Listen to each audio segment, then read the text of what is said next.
जय हिंद। तो समझते हैं क्या केवीएस वैकेंसी पीआरटी सेक्शन में एनआईएस डीएलएड अभ्यर्थी आवेदन कर पाएंगे।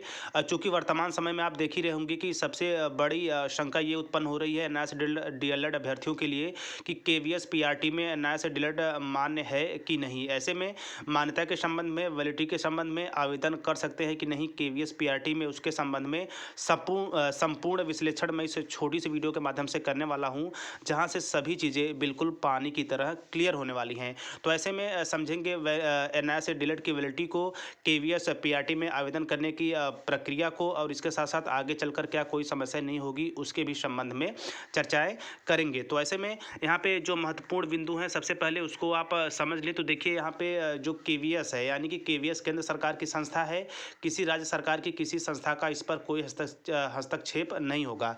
तो ऐसे में एनआईएस डीएलएड भी केंद्र सरकार के ही द्वारा कराया गया था, और उसके साथ साथ केवीएस की जो वैकेंसीज होती है वो भी केंद्र सरकार की देखरेख में चलती है।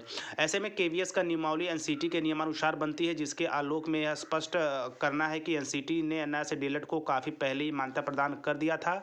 ऐसे में 1 जनवरी का लेटर भी आप इसके साक्ष्य के रूप में देख सकते हैं, जो स्पेशली एनसीटी की तरफ से निर्गत किया गया था। उसमें स्पष्ट मेंशन किया गया था कि एनआईएस डीएलएड सभी प्रकार की शिक्षक भर्तियों में मान्य है। वहीं बात करेंगे कि आप उत्तराखंड में देख ही रहे होंगे कि वहाँ के शिक्षक भर्ती के समय भी एक जियो जारी हुआ था, उसमें भी यह स्पष्ट तौर पे कहा गया था कि एनआईएस डीएलएड सभी पीआरटी वैकेंसीज के लिए वैलिड है। तो ऐसे में यहाँ पे एनआईएस डीएलएड को लेकर बस मैं यही कहना चाहूँगा कि आप लोग बिल्कुल वैलिड है और निश्चिंत होकर आवेदन करें। इसके साथ साथ जो भी शिक्षक भर्तियाँ होती हैं केंद्र सरकार की या राज्य सरकार की, नियम बनाने का काम एनसीटी करती है, न कि राज्य सरकारें करती हैं। तो ऐसे में यहाँ पे चूंकि हम सभी को पता है कि केंद्र के ही तत्वाधान में एनआईएस डीएलएड का कोर्स कराया गया था 2017-19 के बैच में। इसके साथ साथ केवीएस की जो वैकेंसी आती है वो भी केंद्र सरकार के तत्वाधान में भी आती है। तो यहाँ पे यदि एक दृष्टि में देखा जाए तो दोनों ही जो चीज़ें हैं वो केंद्र सरकार से संबंधित है। ऐसे में आप निश्चिंत होकर, यदि आपके पास एनआईएस डीएलएड डिग्री होल्डर हैं तो आप बिल्कुल निश्चिंत होकर केवीएस पीआरटी, यदि आपका सीटेट लेवल 1 क्लियर है तो आप आवेदन कर सकते हैं। उसके पहले कुछ और भी डॉक्यूमेंट वगैरह बनवाने होते हैं, जिसमें कास्ट सर्टिफिकेट होता है और भी कुछ होता है, उसका भी फॉर्मेट आप तैयार कर लें। तो इस वीडियो के माध्यम से बस मेरा यही कहना है कि यदि आप एनआईएस डीएलएड अभ्यर्थी हैं, यदि आपका सीटेट पेपर यानी सीटेट का लेवल 1 पेपर क्लियर है तो आप केवीएस पीआरटी में निश्चिंत होकर आवेदन करें।